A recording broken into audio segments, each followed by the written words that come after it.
What's going on, y'all? Welcome back to my channel. Today we're going to go over beginner settings for Ableton. So let's get started. The first setting we're going to go over is the audio. You get in Ableton, you're like, how do I set up my audio device? Where do I go? I'm lying.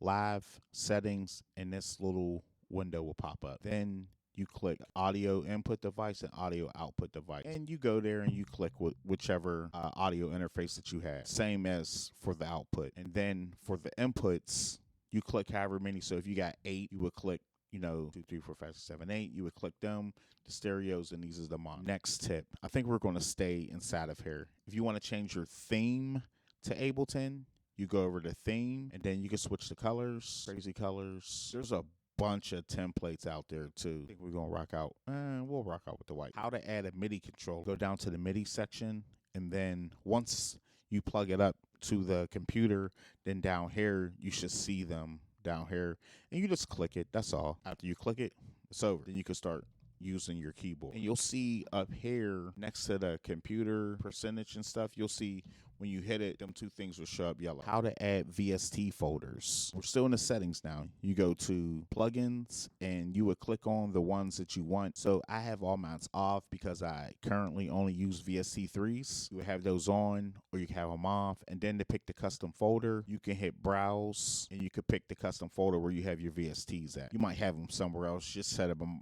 might be different and you just want to be different. So that's how you do that. And then you hit rescan and it'll rescan all the plugins. What else is in here? Okay, here we go. How to add a folder into Ableton. Go over to the left hand side of Ableton.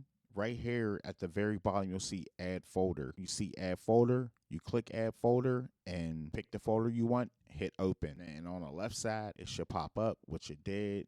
And the Soft 2 plugin folder showed up, and that's how you add a folder. While we're still over here, let's go over a nice little tip. Whenever I find a sound that I like or anything, I always tag it. So your tags show up here, and you can rename them, change different colors, so on and so forth. So what I do to add a tag to something, say you want this, you will right click and you will go down to whatever color you want. So for right now, I'll go, when I hit purple, that same preset shows up right there, and now it's tagged. Now, no matter what, I can hit purple, and that's it. All the ones that I label with purple is going to show up. What else can we go over? Oh, another one, overdub. This little plus sign up here is your best friend.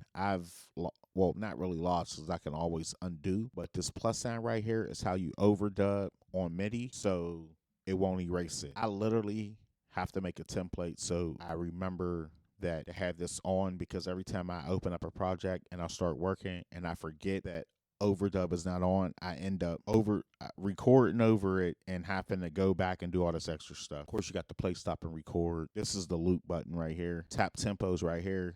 If you just tap it with your mouse, boom, boom, boom, boom. That's good if you're doing, like, if you got a sample and you just don't want to do the warp stuff when it basically tells you, you just throw it in there, tap tempo it to the tempo, and once the metronome lines up to it. So that's pretty much it for this tutorial. I just wanted to go over some key basic settings in Ableton that can help out a beginner Ableton producer. Thanks for watching.